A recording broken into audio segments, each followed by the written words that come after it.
início dos anos de 1990, Brasília foi tomada por grupos conhecidos como Beach Boys, formados por jovens de classe média que praticavam artes marciais e espalhavam violência por onde passavam. Marco Antônio Velasco, de 16 anos, foi vítima de um desses grupos. Violentamente agredido por jovens que pertenciam a uma gangue chamada Seita Satânica, Marquinho, como era conhecido, não resistiu aos ferimentos e perdeu a vida nas mãos desses criminosos. Fala galera, aqui é Joel Paviotti, do canal Iconografia da História. A gente está ressuscitando alguns crimes famosos, alguns criminosos que fizeram história, né? Ruim, mas sim.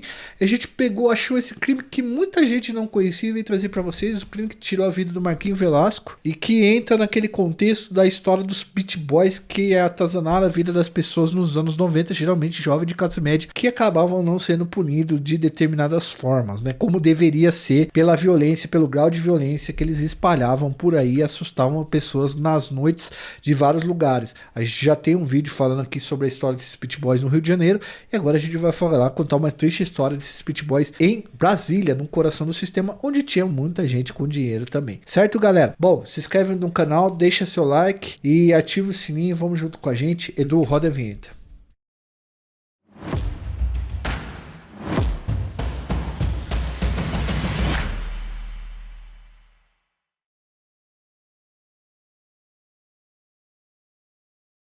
Galera, eu quero começar essa explicação com uma frase, tá, de uma jornalista. Abre aspas. Brutalidade, covardia e impunidade, será esta a nova Brasília? Fecha aspas. Essa é uma pergunta feita pela jornalista Valéria Velasco e essa é uma pergunta que ela fez ao comentar a execução do seu filho de 16 anos de idade em 1993. Marco Antônio Velasco era chamado carinhosamente por todos de Marquinho, conhecido como um garoto alegre e carinhoso que nunca tinha se envolvido em uma sequer briga. Ele perdeu a vida nas mãos de 11 bandidos que formavam uma gangue conhecida como Falange Satânica.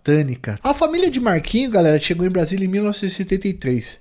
A sensação de paz transmitida pelas pessoas que descansavam tranquilamente nos gramados entre as casas deu a Valéria o desejo de ficar e criar ali os seus filhos. Marquinho era o quarto filho de uma família formada por 3 meninas. Era o mimadão da mãe. Ele estudava no Colégio Alvorada e amava futebol e jogo de botão. Futebol de botão vocês já devem ter visto. Segundo a sua mãe, ele tinha uma enorme paciência para ensinar o jogo de botão para as crianças menores. E quando se deu conta de que seu porte físico não lhe permitia ser jogador de futebol, Marquinho decidiu ser locutor esportivo, tá? Gostava muito de esporte, Marquinho. Mas todos esses sonhos foram interrompidos quando Marquinho foi agredido de modo brutal por um grupo de jovens. Os passos para esse terrível crime que nós vamos contar tiveram início no dia 10 de agosto de 1993, dentro da escola onde o Marquinho estudava. Amigos de Marquinho foram provocados dentro do colégio onde estudavam por um estudante do antigo segundo grau,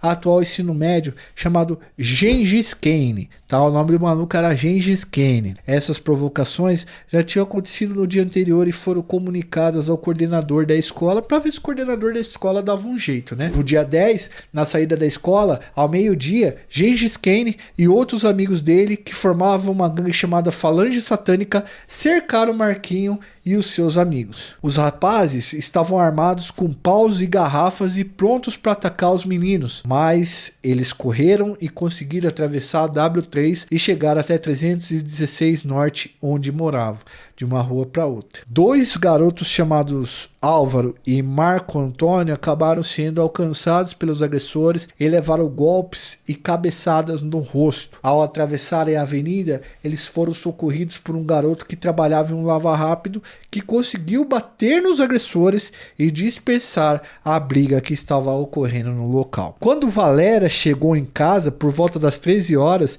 ela encontrou o filho junto com os meninos que tinham sido agredidos. Ela ficou extremamente assustada com o que estava rolando ali. A Valéria ouviu a história e ficou sabendo que a gangue Falange Satânica ameaçou voltar no dia seguinte e tirar a vida de quem fosse para a escola, daqueles garotos que foram agredidos antes. Valéria e os responsáveis por Álvaro e Marco Antônio registraram um boletim de ocorrência e se dirigiram até a escola para solicitar providências quanto à segurança desses estudantes que estavam ali sendo agredidos por essa gangue. Depois de tomar todas as providências que podia, Valéria voltou ao trabalho no final da tarde e prometeu ao filho que o levaria e o buscaria na escola no dia seguinte para evitar qualquer tipo de problema. A mãe achou que conseguiria defender o filho fazendo isso, mas os agressores da gangue Falange Satânica não se deram por vencidos e, em uma ação muito brutal, os jovens atacaram o pobre do Marquinho. No final da tarde do dia 10 de agosto de 1993, Marquinho Velasco saiu com 3 amigos para comprar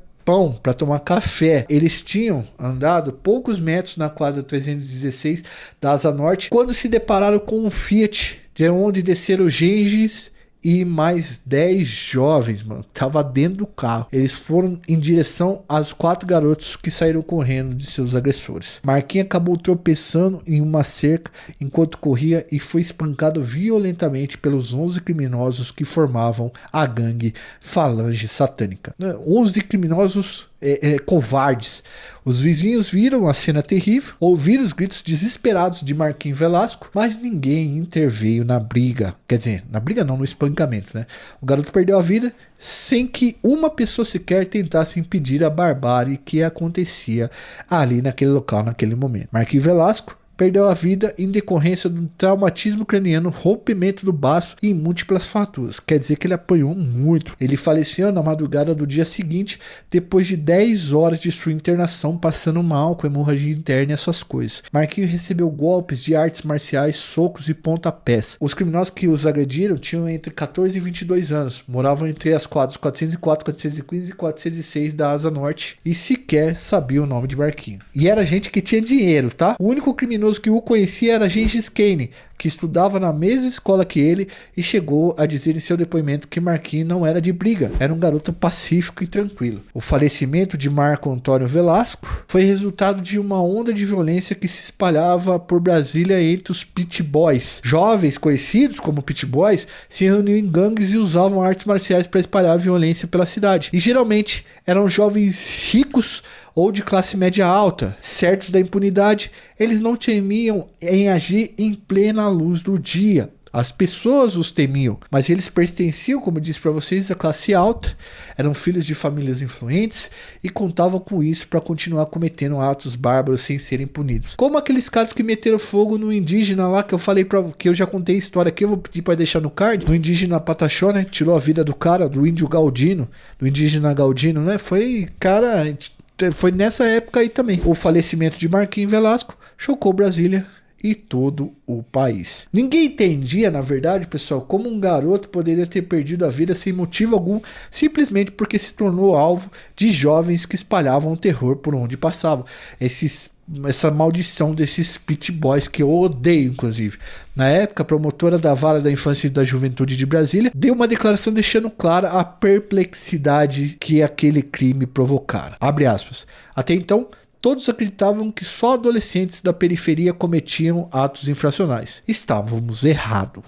Gengis Kane era sobrinho de um delegado e foi orientado pelo tio a se entregar para a polícia. Naquele momento, eles ainda não sabiam que Marquinhos Velasco tinha perdido a vida. Senão, não sei o que o tio dele tinha feito. Enfim, na história não existe si.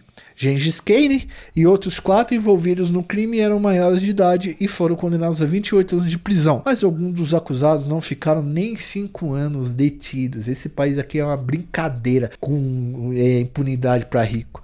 Os menores foram encaminhados para o antigo centro de atendimento juvenil especializado, mas também ficaram pouco tempo por lá. Teve menor que ficou um mês. Um deles chegou a fugir e nunca mais foi encontrado. Depois da perda do filho, a coitada da Valéria Velasco começou a encampar ações de combate à violência e ações de acolhimento às famílias das pessoas que perderam seus entes queridos de forma violenta. Ela criou, inclusive, uma instituição, o Comitê Nacional das Vítimas de Violência, e foi muito atuante nesse comitê até o seu falecimento no ano de 2018. Sim, Valéria não está mais conosco. Após cumprir 1/6 de sua pena, Gengis Kane conseguiu a liberdade condicional, mas em 2003 foi preso novamente por tentar comprar um celular com um cheque falso.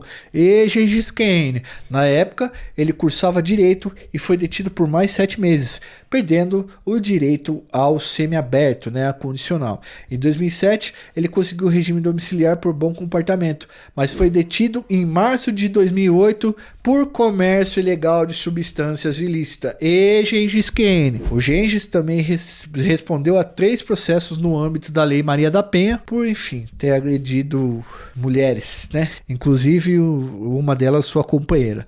Não encontramos informações sobre o destino dos outros criminosos.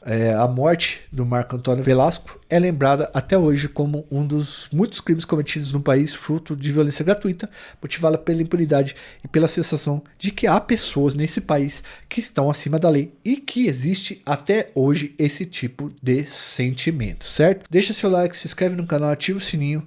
Conhecia essa história? Eu acho que não, hein, mano? Vale o like de vocês aí porque a gente trouxe. Também, se possível, ajude a gente no Apoia-se. A partir de R$2 por mês, vocês têm conteúdos exclusivos para vocês que viram membros do nosso canal e a gente faz live e tal, uma série de coisas específicas para vocês, certo? Que é uma forma da gente conseguir manter falando desses temas aqui que sofrem restrições de monetização. Também, se possível, faça um Pix, o QR Code está na tela e vocês dão uma contribuição simbólica aí pra gente. Se couber no seu bolso também, galera. Se não couber, só a audiência de vocês aqui tá ótimo. Senta o dedo no like e é nóis. Fui, valeu, até uma próxima.